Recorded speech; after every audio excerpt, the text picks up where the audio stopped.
જેના કુળમાં મેલડી પૂજાતી હોય.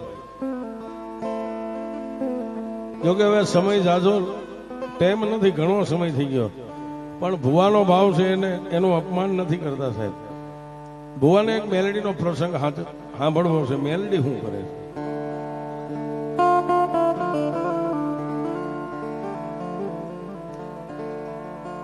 ઉદર દેતા બાપ ગયો જન્મતા મોઈ માં. ઉદર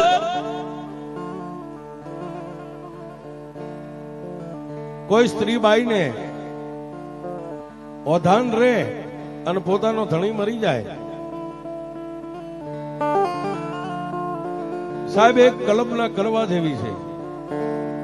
અને જેને બાળપણની માલપા બાપની છાયા ગુમાવી ને એને ખબર છે કે બાપનો પ્રેમ શું હોય છે.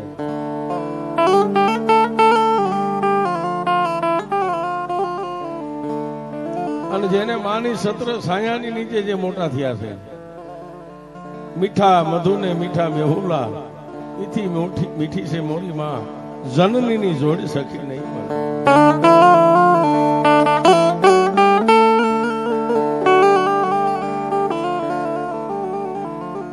પણ અમારા બેનજાવાળા સુર આપ્યો ને, ઘેરાવ કુટુંબ ને ઘેરો વડલો સાહેબ. હે અને દુનિયા મેં હમણાં વાત કરી હતી ને, બહુ મતલબની ભરેલી છે સાહેબ. બાપ હોય ત્યાં સુધી કુટુંબ આજી આજી કરે ને માં હોય ને ત્યાં સુધી મોહાળ આજી આજી કરે.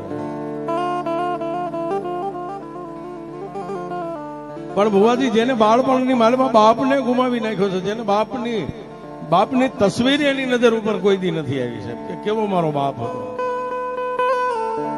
ઉદર દેતા બાપ ગયો ને પછી જન્મતા મોઈ માં. ગાણ વીતી ઘણી વીત છે અને પછી ઘણા પડશે.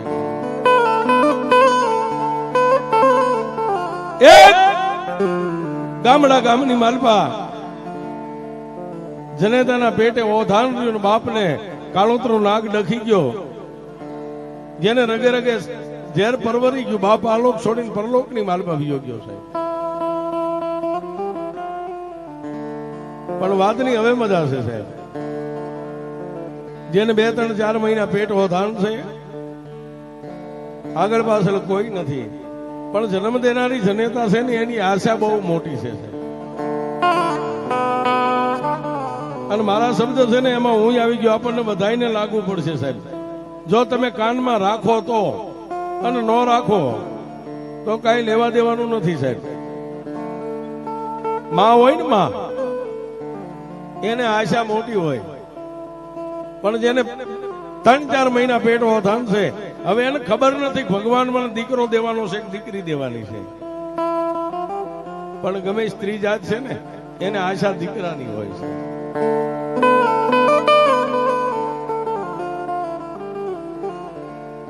પોતે વિચાર કરે, મારા બાપે મને ગરીબ ઘરમાં આપી હતી ને, પણ કોઈ વાંધો નહીં, મારા ત્રિલોકના નાથને એવું મંજૂર હોય છે. આજે મારી માથેથી મારું સત્ર છીનવી લીધું ને, પણ મારા પેટની માલપા જે ઉસરી રહ્યો છે ને, એ મને ભગવતી ને મારો ઠાકર મને દીકરો દેશે ને, કાલે મારી માથે સત્રની સાયા મારો દીકરો કરશે.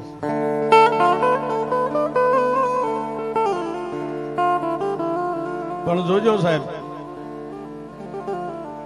બાળોતિયાના બળેલા હોય ને ઠાઠડીએ કોઈથી ઠરતા નથી સાહેબ. દુઃખ હોય ને એની માથે દુઃખ જ હોય. 5, 6, 7, 8, 9 મહિના નારીને નિરાત ના હોય ને પછી 10મો લાગે દોઈલો સાહેબ.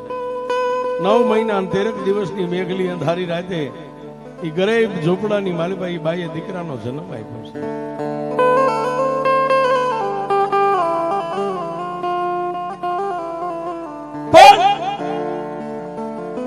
માના ઉદરની માલબાથી બાળકનો જન્મ થાય ને, એટલે ગમે સ્ત્રી હોય બાળકને જન્મ આપે, દીકરી દીકરાનો જન્મ આપે. અત્યારે આપણે ગમે ત્યાં મળીએ સાહેબ, 4 વ્હીલ ગાડી હોય, બાઇક હોય, બ્રેક દે કે 4 વ્હીલ નો દરવાજો ખોલીને મિત્રને મળીએ, એમ કે કેમ છે, મજામાં ને ભાઈ? મજા કે ને એને એટલું કહેજો સાહેબ, આ દુનિયામાં જીવીએ છીએ, શ્વાસ લઈ છીએ, મજા છે. બાકી મજા નથી સાહેબ. રૂપિયા વાળાને મજા નથી મિત્ર, નથી એને મજા નથી, અને છે એને મજા નથી.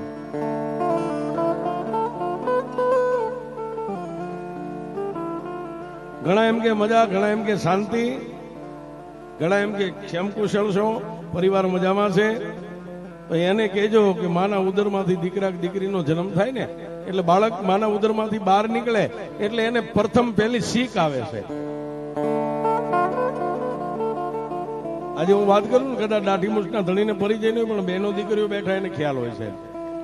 જે જન્મ આપે ને એને ખબર હોય માના ઉદરમાંથી દીકરો કે દીકરી આ મૃત્યુ લોકમાં બહાર આવે એટલે પ્રથમ એને શીખ આવે. કુયાણી એનું નાક મોઢું મળમૂત્ર સાફ કરી નવારી ધોવારી જનેતાને એમ કે તારે દીકરી દીકરો જન્મો છે.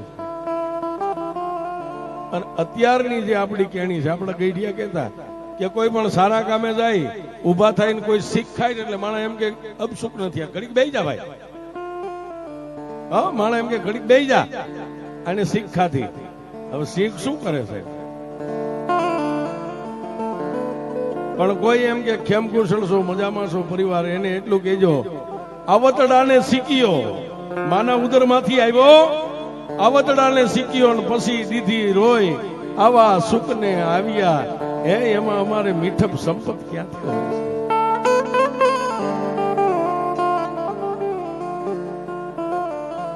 આ બધી મિત્ર શ્વાસની સગાઈ છે.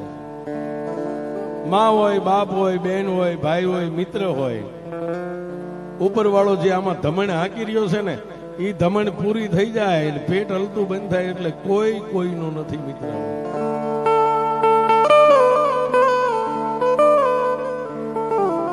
એમાં હું તમારી ભેગો છું સાહેબ. હું મોટી વાત કરું, હું કઈ જુદો નથી.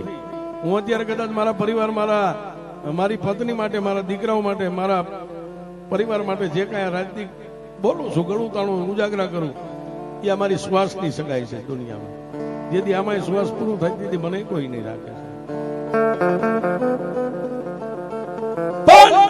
વાત આપણે એ કરવી છે, માના ઉદરમાંથી બાળકનો જન્મ થયો, એ ગરીબ ઝૂંપડાની માલપા કુયાણીઓ એને નવારી ધોવારી, અને એકલી બાઈ હતી, એના પડખાની માલપા દીકરો આપ્યો, ને પછી હુંયાણી એટલું કીધું બેન ભગવાને તારા ભવે ભવનું વેણું ભાંગી નાખ્યું, દીકરાનો જન્મ થયો છે.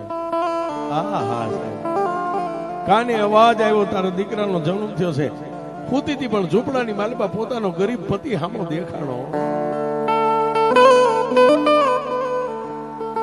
એ ધણી, તારા ભરોહે મેં મારા બાપનું આંગણું મેકીને તારું બાવડું ચાલીને આવી હતી ને, તે મને મદદરિયાની માલપા એકલી મેકીને વિયો ગયો ને. પણ આ તારું નામ છે ને, એ ખાલી નામ રોશન કરે એટલું આનું ધ્યાન રાખજે. હું તો આનું હું ધ્યાન રાખી સાહેબ. પત્નીની બે આંખમાં દળદળ આહુડાની ધાર થાય એટલે ઘરમાં કઈ હતું નહીં, પણ ઓલી હુયાણી હતી ને, બહાર નીકળીને આડોશી પાડોશી બે ત્રણ બાઈઓને કીધું બેન થોડુંક કોઈ ઘી, કોઈ ગોળ, કોઈ ભડકું આપો ને, આ બાઈનું પેટ ઠરે, એને ભૂખ લાગી છે, બાળકનો જન્મ થયો છે. અને ગામ છે હાથીનો પગ છે. તમને રહેતા આવડે ને તો ગામ છે ને એ હોનાનો તાજ છે સાહેબ. તમને રહેતા આવડવું છે. આ બધું થયું ને સાહેબ, રૂપિયાથી નહીં ન થાય. આવડો મોટો પ્રસંગ હમણાં માણાની મેદની હતી, આ બધાને રૂપિયા હોય તો ન હાચવી શકાય, પણ એમાં ભાઈઓનો સાથ સહકાર હોય, ગામનાનો સાથ સહકાર હોય, આ ત્યારે બધું થાય છે. મારે પોતાને મારો પ્રાઇવેટ મેલડીમાંનો 5 વીઘામાં આશ્રમ છે સાહેબ. દર વર્ષે મા બાપ વગરની 11 દીકરીના લગ્ન કરું છું, પણ દીકરીઓ કેમ ફેરા ફરી જાય મને નથી ખ્યાલ. કારણ કે મારું ગામ છે ને, મારો માથાનો તાજ છે સાહેબ. 15-20 હજાર માણાની રસોઈ હોય, સાધુ સંતો આવતા હોય, સંતવાણી થતી હોય, પણ આ સફેદ કપડાનો કોઈ દી ડાળનો ડાઘ નથી પડવા દીધો. એ ગામ હોય ને હાથીનો પગ હોય છે. કોઈ બાઈ ઘી થોડું જાજુ લાવી, કોઈ ગોળ લાવી, કોઈ લોટ લાવી, બાઈ ને શીરો બનાવીને આપ્યો. શીર એ બાઈ જમી, એનો પેટ ઠર્યું સાહેબ. પણ વાતની હવે મજા. દેવનો દીધેલો દીકરો રાતે નો વધે એટલો દિવસે વધે, પણ દીકરાની આંખ ખોલતી નથી. 1 દી, 2 દી, 3 દી, 4 દી, 6ઠો દિવસ. એટલે આજુબાજુની બાજુ થોડી બે ઘડી વાર કલાક બે કલાક બેહવા આવે બાઈને રૂડું